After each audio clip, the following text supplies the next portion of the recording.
Okay, let's start.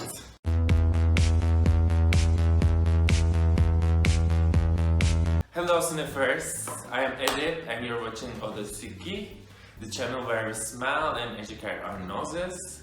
So if you wanna keep broadening your knowledge on perfumery with a person from within the industry, then maybe consider subscribing. Thanks.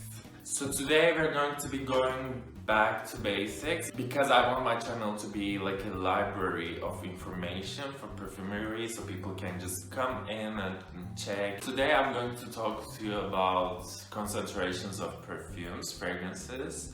I'm sure you see Eau de Cologne, Eau de Toilette, Eau de Parfum all the time, and these are actually indicators of how much raw material, fragrance raw material you have in that specific product. So the questions I can hear, like what else do we have in the bottle, fragrance bottle? And what is the difference between Aura, Mugler, Aura, EDT and Mugler, Aura, EDP? How do their properties and effects change when you compare an EDT to an EDP? Which one is more long-lasting and which one is more powerful? I feel like all of these are valid questions that you might have, so let's go through them. First things first, what do we have in a fragrance bottle? Well, you must have raw materials first that will create the juice, the essence, the elixir, the perfume, whatever you call it, inside the fragrance bottle. That materials that will give the smell, the character of the fragrance. And these raw materials are of course like flower oils, the pressed oil from lemon peel, a molecule, a chemical molecule, which are all made out of chemical molecules or whatever. And I think I'm going to be making another video about raw materials too in the future, but that's for another video. Another thing you have is alcohol, and you have the alcohol because otherwise using a fragrance would be unpractical, unconventional, or maybe could be even underperforming.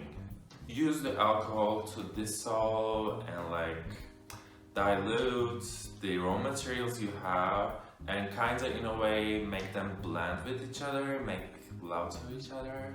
And what we use in perfumery for alcohol is ethanol, the alcohol that you actually drink.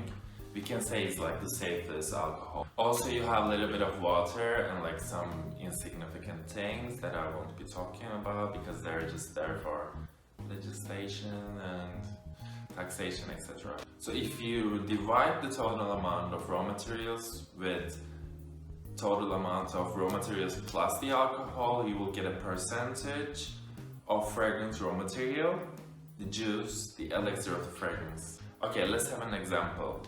You put 20 grams of raw materials in a bottle and you put 80 grams of ethanol in that same bottle.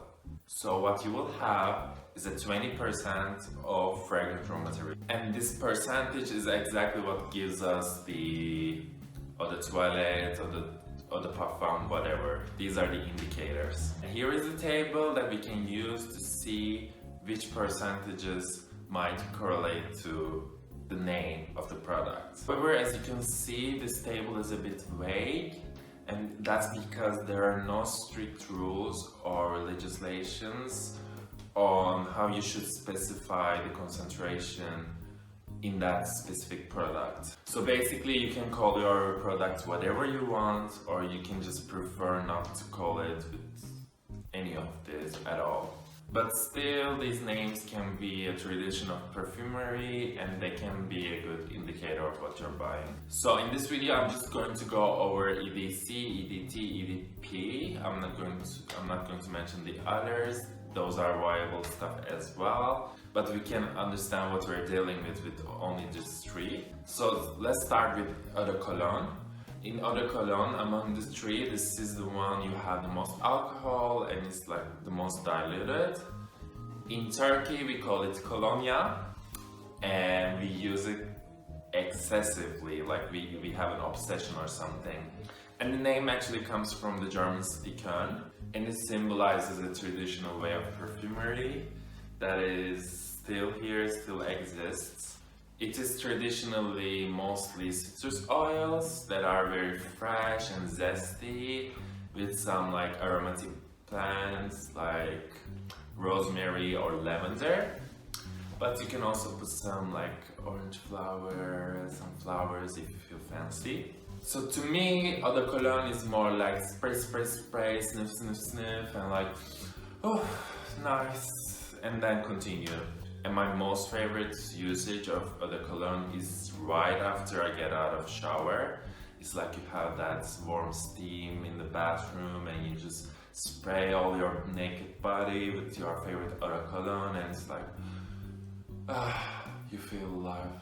So for Eau de Cologne, I can say that you use it mostly for the initial effect, and you usually have lighter molecules inside that will evaporate much faster. But of course, this is not a rule at all. Some Eau de Cologne molecules, some Eau de Colognes you have, some molecules can stay there for as long as 2 days or whatever. And I actually have a really good example for that. Nude by Biblas have this very chemical oak moss note that stays for like 2 days, I guess, and I can say it's not very pleasant.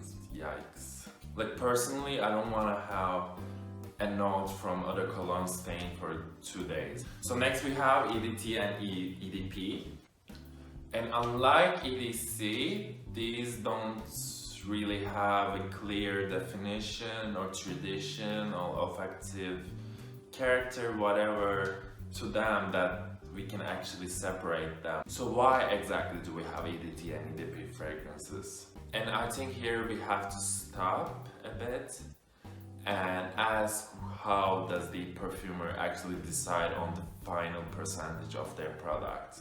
Well, here you have to test and evaluate the performance of the fragrance in different conditions, because different percentages of raw materials inside alcohol can affect the perception of the fragrance. So if you have the wrong percentage, the fragrance can be perceived as dull or shy or extreme or irritant, and all of these means that your fragrance is actually underperforming and it could do better. So then the perfumer decides on the optimum percentage for this, and they need to consider the finished product, like what kind of fragrance it is, what kind of raw materials they used, what kind of effect it will have on the perception of the consumer, and where and when the consumer will actually spray this fragrance. So you see same fragrance having EDT and EDP versions.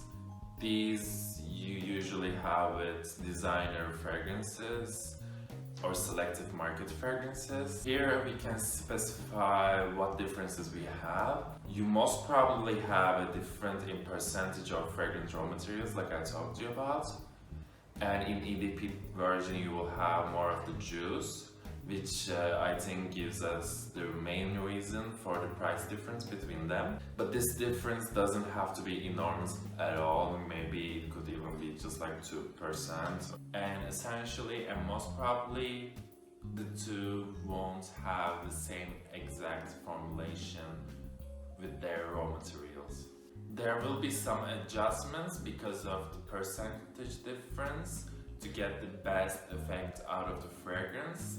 But also the perfumer can choose to bring one note further up or like bring something further down to change the effect and like play with the notes, etc. You know what I mean?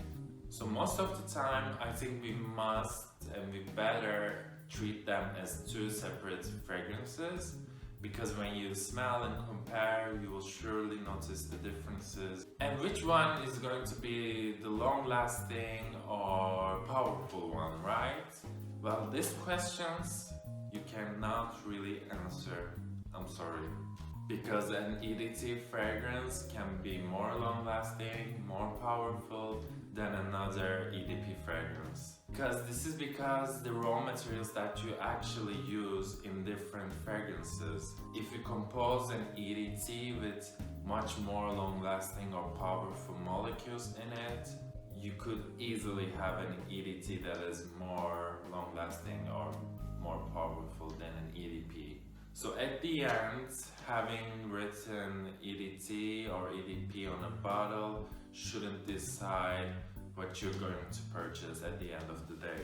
You should just sample them and test them and smell them, and that's how you can actually decide. I believe I covered most of the important stuff around this subject, but if you want to share your own perception on this subject and maybe comment on some stuff, or you want to add some stuff, or you can even try to correct me if I missed some marks, then please go down and leave me a comment about it. But also, I'm super open to having advice and suggestions on what other topics that I should be covering.